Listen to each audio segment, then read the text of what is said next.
There are many references to ravens in legends and literature. Most of these refer to the widespread common raven, because of its black plumage, croaking call, and diet of carrion. The raven has long been considered a bird of ill omen and of interest to creators of myths and legends. French anthropologist Claude Lévi-Strauss proposed a structuralist theory that suggests the raven obtained mythic status because it was a mediator, animal between life and death. As a carrion bird, ravens became associated with the dead and with lost souls. For example, in Sweden, they are known as the ghosts of murdered persons. In many cultures, such as Aboriginal and Native American legends, the raven is believed to have originally been white. Official bird. It is the official bird of the Yukon and of the city of Yellowknife, Northwest Territories.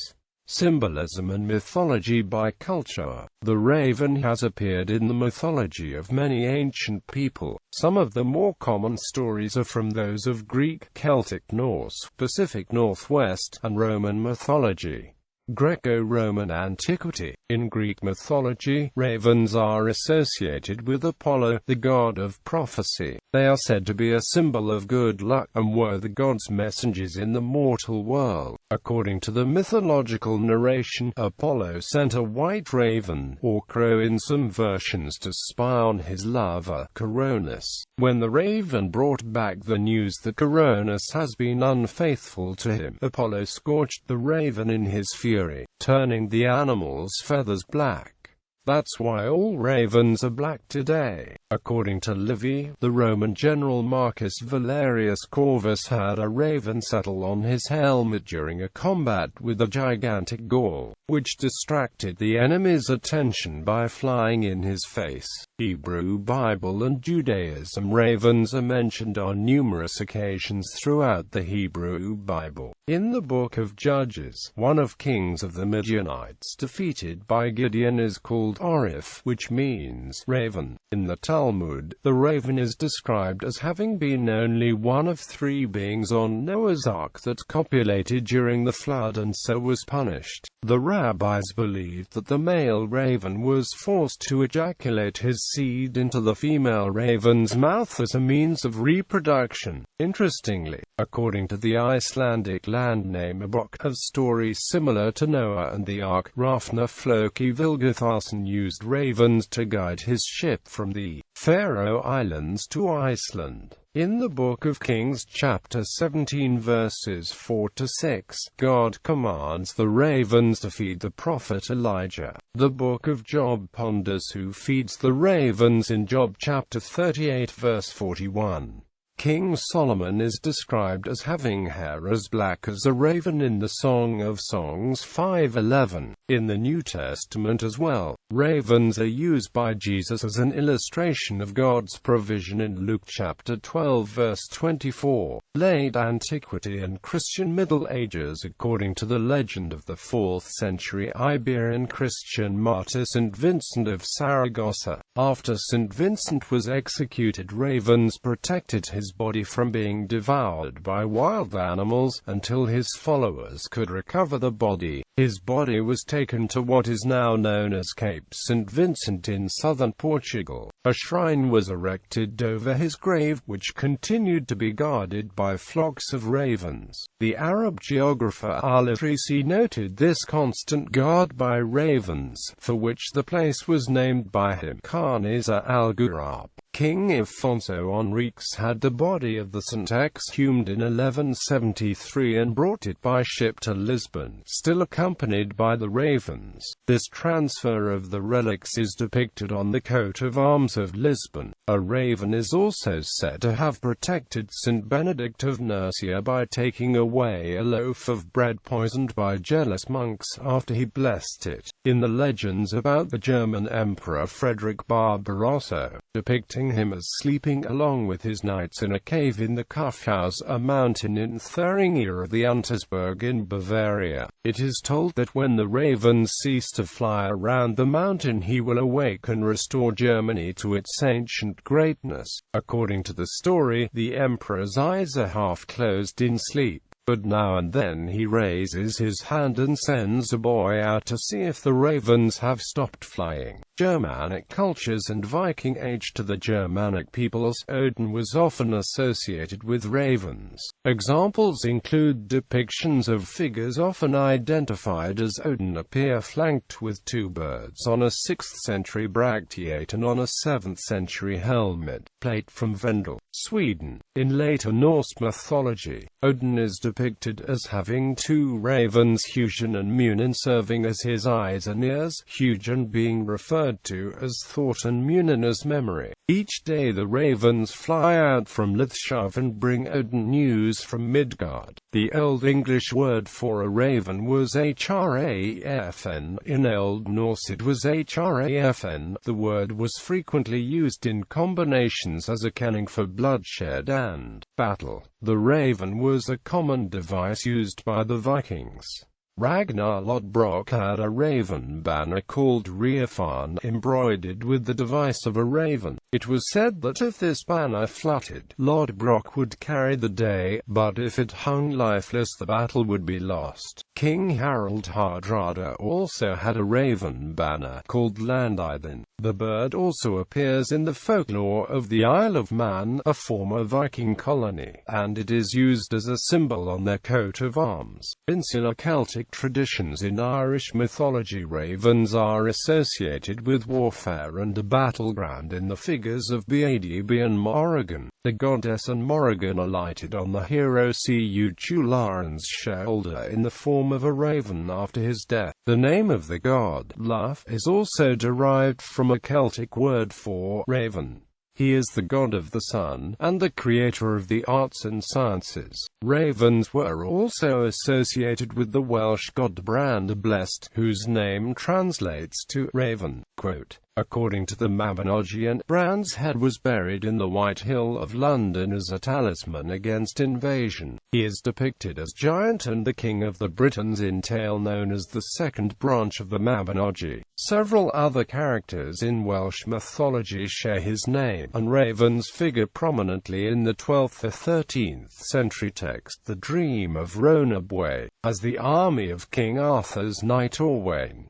According to legend, the Kingdom of England will fall if the ravens at the Tower of London are removed. It had been thought that there have been at least 6 ravens in residence at the Tower for centuries. It was said that Charles II ordered the removal following complaints from John Flamsteed, the royal astronomer. However, they were not removed because Charles was then told of the legend. Charles, following the time of the English Civil War, superstition or not, was not prepared to take the chance, and instead had the observatory moved to Greenwich. The earliest known reference to a tower raven is a picture in the newspaper The Pictorial World in 1883.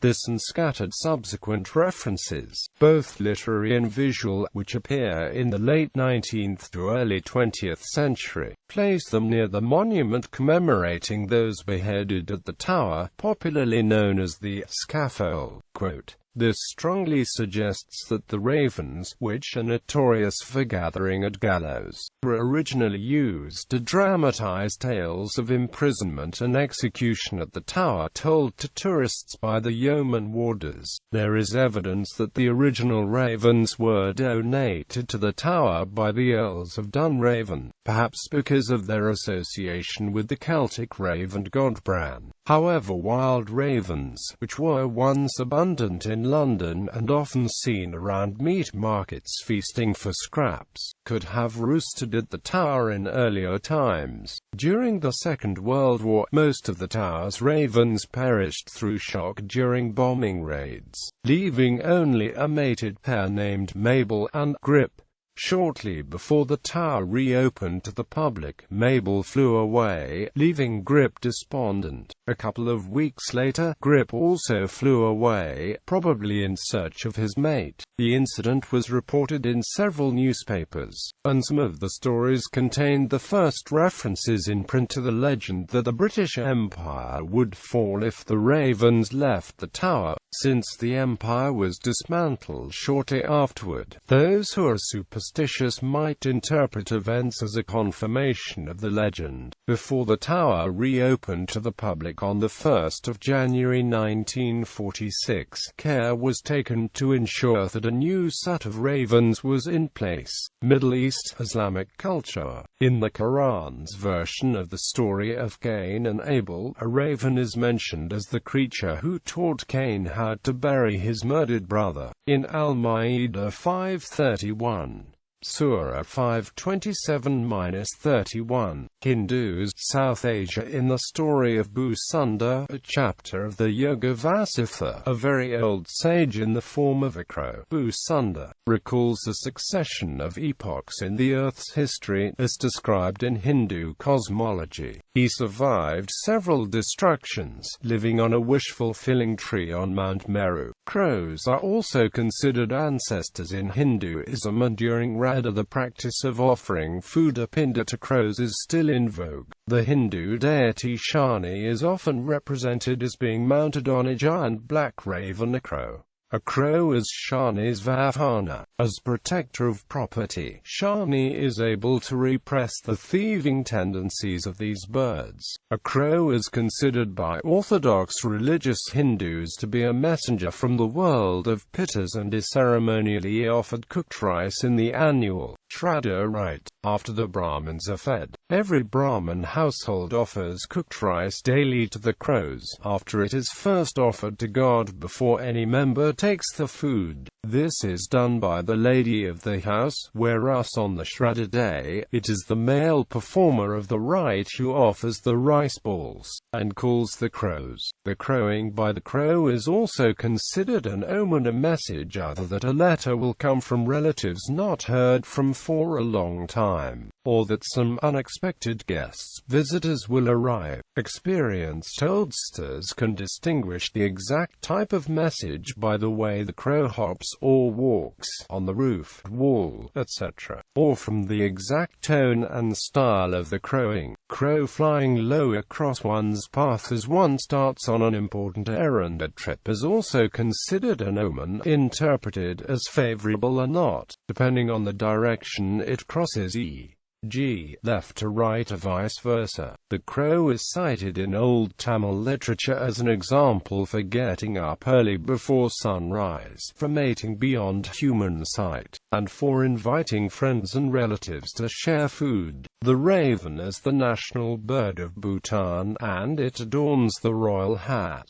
representing the deity Gompo Jaradonkan Mahakala with a raven's head, one of the important guardian deities of natives of the North American Pacific Northwest. The raven also has a prominent role in the mythologies of the indigenous peoples of the Pacific Northwest coast, including the Tsimshians, Haidas, Hiltsuks, Tlingi, Kwakwaka'wakw, Coast Salish, Koyukons, and Inuit. The raven in these indigenous peoples' mythology is the creator of the world, but it is also considered a trickster god. For instance, in Tlingit culture, there are two different raven characters which can be identified, although they are not always clearly differentiated. One is the creator raven, responsible for bringing the world into being and who is sometimes considered to be the individual who brought light to the darkness. The other is the childish raven, always selfish, sly,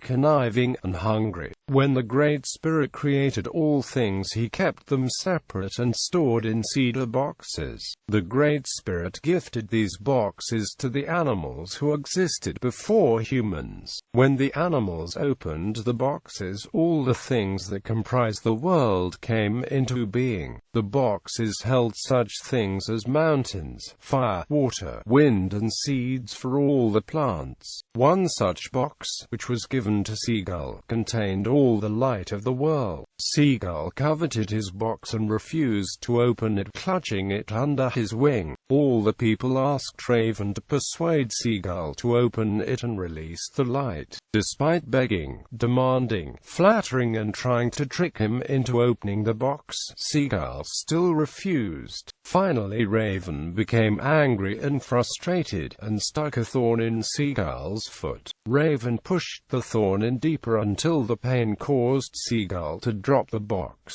Then out of the box came the sun, moon and stars that brought light to the world and allowed the first day to begin. Bill Reed created the sculpture of the raven and the first men, depicting a scene from a Haida myth that unifies the raven as both the trickster and the creator. According to this myth, the raven, who was both bored and well-fed, found and freed some creatures trapped in a clam. These scared and timid beings were the first men of the world, and they were coaxed out of the clam shell by the raven. Soon the raven was bored with these creatures and planned to return them to the shell. Instead, the raven decided to search from the female counterparts of these male beings. The raven found some female humans trapped in a chilton, freed them, and was entertained as the two sexes met and began to interact. The raven, always known as a trickster, was responsible for the pairing of humans and felt very protective of them. With the raven perceived as the creator, many Haida myths and legends often suggest the raven as a provider to mankind. Another raven story from the Puget Sound region describes the raven as having originally lived in the land of spirits that existed before the world of humans. One day the raven became so bored with birdland that he flew away, carrying a stone in his beak.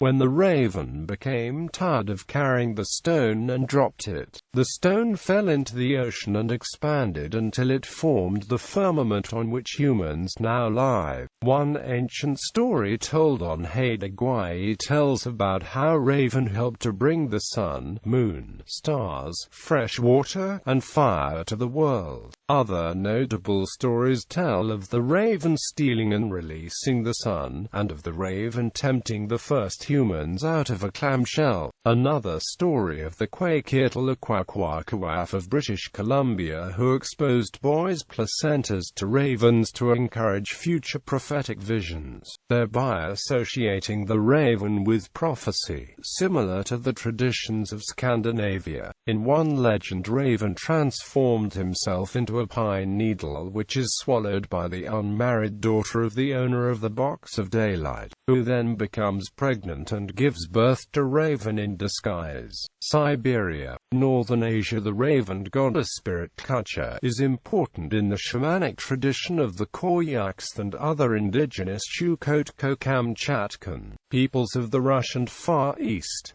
Kucha is traditionally revered in various forms by various peoples and appears in many legends as a key figure in creation, as a fertile ancestor of mankind, as a mighty shaman, and as a trickster. He is a popular subject of the animist stories of the Chachi people and plays a central role in the mythology of the Koryaks and Itlamans of Kamchatka. Many of the stories regarding Kucha are similar to those of the raven among the indigenous peoples of the Pacific Northwest coast, indicating a long history of indirect cultural contact between Asian and North American peoples. Two ravens are crows, flying over the warrior's head in battle, symbolized in Yakut mythology. The Ilbaskayyyha and Ouluola, two evil spirits of war and violence. Some other gods are spirits in Yakut shamanism, including Uuluusuo Runtoyon and Uluuchuuuluutoyon, are described as Great Raven of Cloudy Sky. Film. In Damien Omen 2, the titular teenage Antichrist has one as his protector. In Disney's The Lone Ranger, the character of Tonto throughout the film wears a raven headdress. In Disney's Sleeping Beauty, Maleficent has a loyal pet raven named Diablo. He is Maleficent's most useful minion. Diablo manages to locate Aurora's hiding place in the cottage in the woods, along with the three fairies. Diablo appears in the film Maleficent, where he is renamed Diaval and is transformed frequently into a human, a dog, a horse, and a dragon as she feels is necessary. He is rescued by Maleficent from a hunter and his dog, when she first shape-shifts him into a human. The act seems to leave him indebted to her and, while frequently sarcastic and disapproving of her actions, he supports and aids her. Edgar Allan Poe's poem The Raven has been adapted into films, first in 1915, then in 1935, 1963, and 2012. In Disney's Snow White and the Seven Dwarfs, the evil queen has a pet raven as her familiar. Grimhild's raven is completely silent and unnamed. His fate remains uncertain. He is frightened of the queen in her witch form and is only seen when the queen is in her laboratory underneath the television. In HBO's television series Game of Thrones, as in George R.R. Martin's A Song of Ice and Fire fantasy novel series on which it is based, uses the raven as a messenger bird. Additionally, the three-eyed raven appears in Bran Stark's dreams to guide him on a quest. Highlander. The Raven was a short-lived spin-off from the television series Highlander. Depictions in art.